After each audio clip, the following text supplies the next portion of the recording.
Friends బాగున్నారా అందరూ? కువైట్లో ఉండేటోళ్ళు, బయట దేశాలలో ఉండేటోళ్ళు, ఇండియాలో ఉండేటోళ్ళు అందరూ బాగుండారా?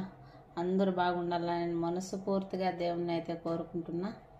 చూడండి ఫ్రెండ్స్, ఈరోజు ఏం లేదు, నేను చిన్నప్పుడు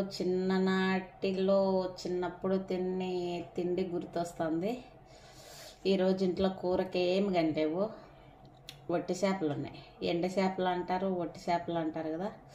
అవి ఏం చేస్తానంటే బాగా ఏం చేసి పచ్చిమిరపకాయలు, ఎర్రగడ్డ, తెల్లగడ్డ వేసి దంచేసి అందులో వట్టి చేపలు వేసి కలిపేశాను.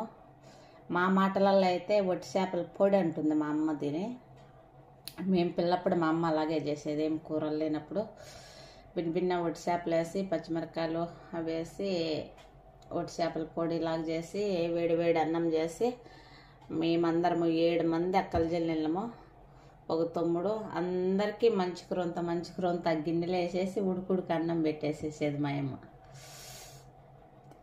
అప్పుడు ఆ ఉడుకుడికి అన్నానికి ఆ పచ్చికారానికి అయితే సూపర్గా ఉండేది.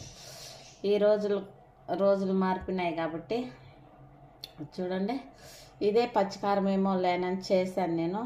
అన్నం అయితే చేసా, వేడి వేడి అన్నము, వట్టి చేపల పొడి అయితే చేశాను. కానీ అబ్బా, కొంచెం తినేగుడికి నేలకంత మంట, కడుపులో దగ్గ. చూడండి, వట్టి గొడ్డు కారం తింటా ఉన్నాం మేము ఇంటికాడ. ఎర్రగడ్డ, వట్టిమిరపకాయ, తెల్లగడ్డ వేసి బాగా దాన్ని ఎర్రగడ్డ కారం అంటాము. బాగా దాన్ని నూరేసుకొని బాగా ఉడుకు అన్నము, ఆ కారం ఎర్రగారం వేసుకొని దాన్ని ఎర్రగడ్డ కారం అంటాం మేము. ఆ కారం వేసుకొని తింటే నా ఉడుకుడుకు అన్నానికి, ఆ కారానికి అయితే సూపర్గా ఉండేది, భలే ఉండేది. అట్టా గొడ్డు కారం తింటా ఉన్నాము. అడక తినేదానికి అవసరం వచ్చినా లంజి సంసారైనా వంకిరి బింకిరికాయలు ఏంటి రాజా అన్నదంట, వాళ్ళని పట్టలేమంట. అట్లున్నది నా బతుకు. చూడండి, ఒట్టి గొడ్డు కారం తింటా ఉండేదాన్ని నేను. ఈరోజు ఈ కారం చేసుకొని తింటే తినలేకపోతున్నా. మీరే లెక్కేసుకోండి ఏంటో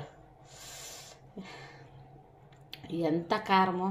ఎందుకంటే అదేమి బిల్డప్ కోసము నేనేమో పెద్ద ఇదైపోయి మారిపోయినాననే బిల్డప్ కోసం అయితే చెప్పట్లేదండి. ఎందుకంటే కువైట్లో అలవాటు పడి వీళ్ళ ఉప్పు కారం లేని కూరలు అన్నాలు తిని దానికి అలవాటు పడిపోయినాం అంతే. దానివల్ల అలవాటు తప్పైంది, కారం అయితే తినలేకపోతున్నాను. కానీ ఇంకంతకుమించి బిల్డప్ మనం అలాగున్నాం ఇలాగ తిన్నామని ఏమీ లేదండి.